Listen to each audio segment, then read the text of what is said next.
Olá, bem-vindos a mais um Deep Dive.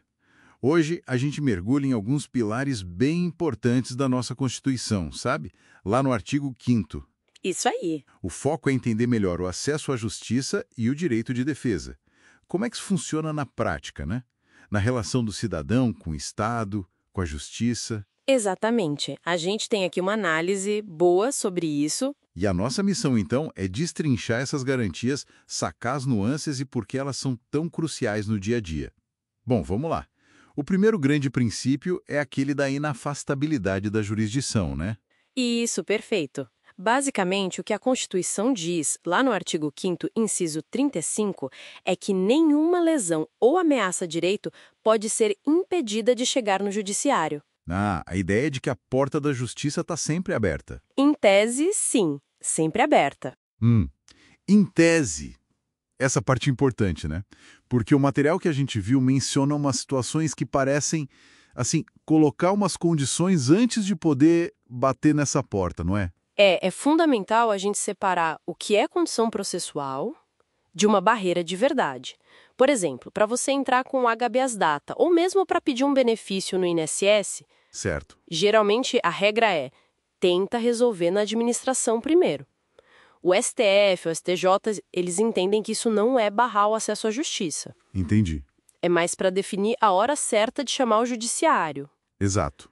É tipo, olha, só venha para o judiciário quando ficar claro que tem um problema que a administração não resolveu. Sabe, uma recusa ou se demoraram demais. É para mostrar que tem um conflito real ali. Tá, faz sentido. É um passo necessário, então.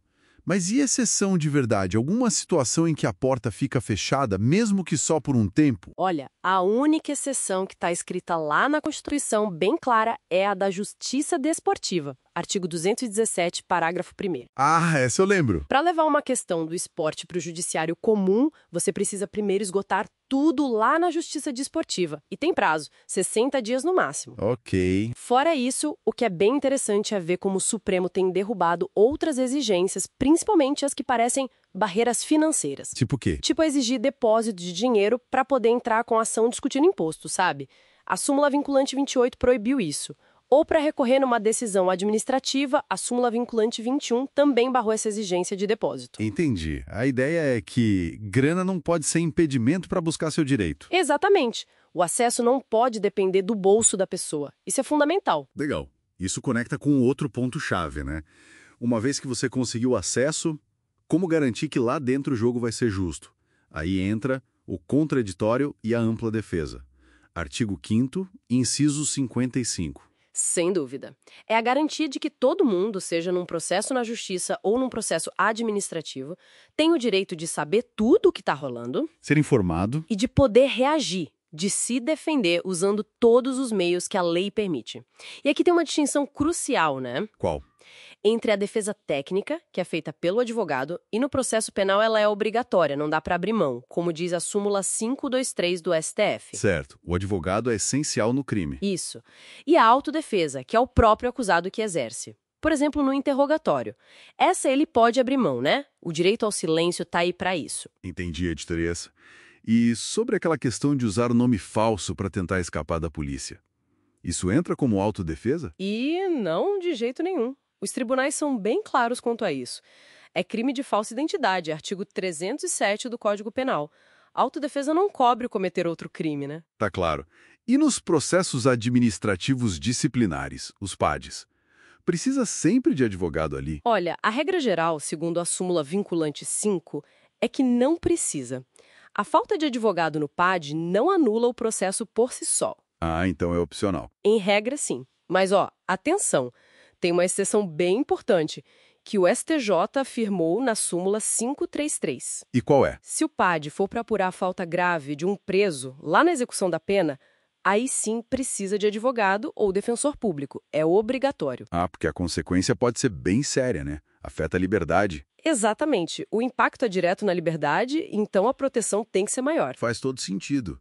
E o acesso às provas? Numa investigação, por exemplo. Como a defesa sabe o que já foi apurado contra a pessoa?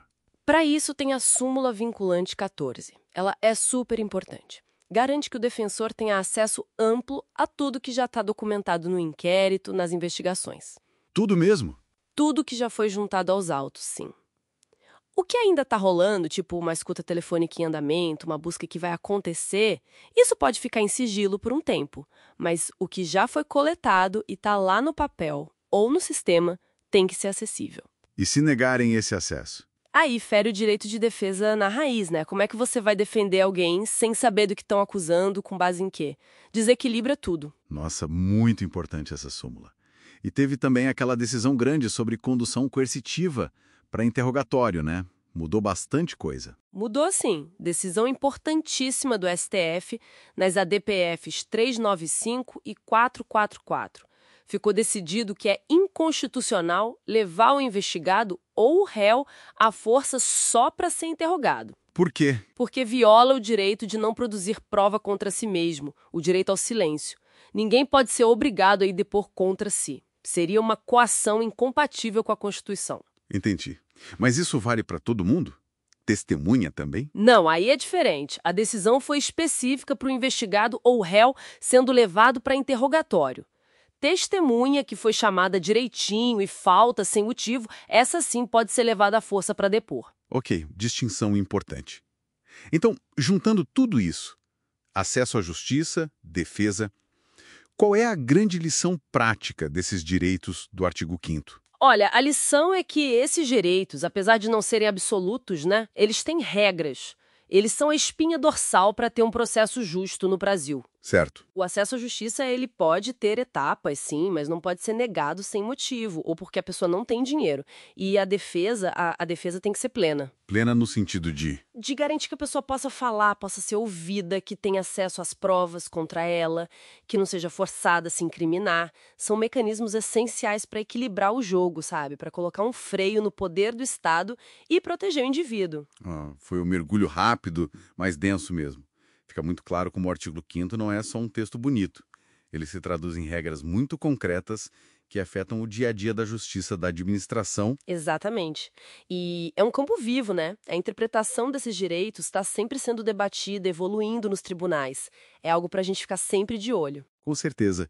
E fica aqui, talvez, uma reflexão final, né?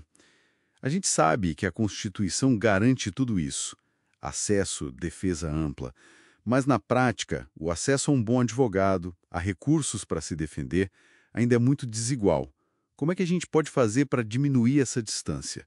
Para que essa garantia tão bonita no papel se torne, de fato, justiça real para todo mundo, não importa a condição social. É a grande questão, né? Algo para a gente continuar pensando. Obrigado pela conversa e até o próximo Deep Dive.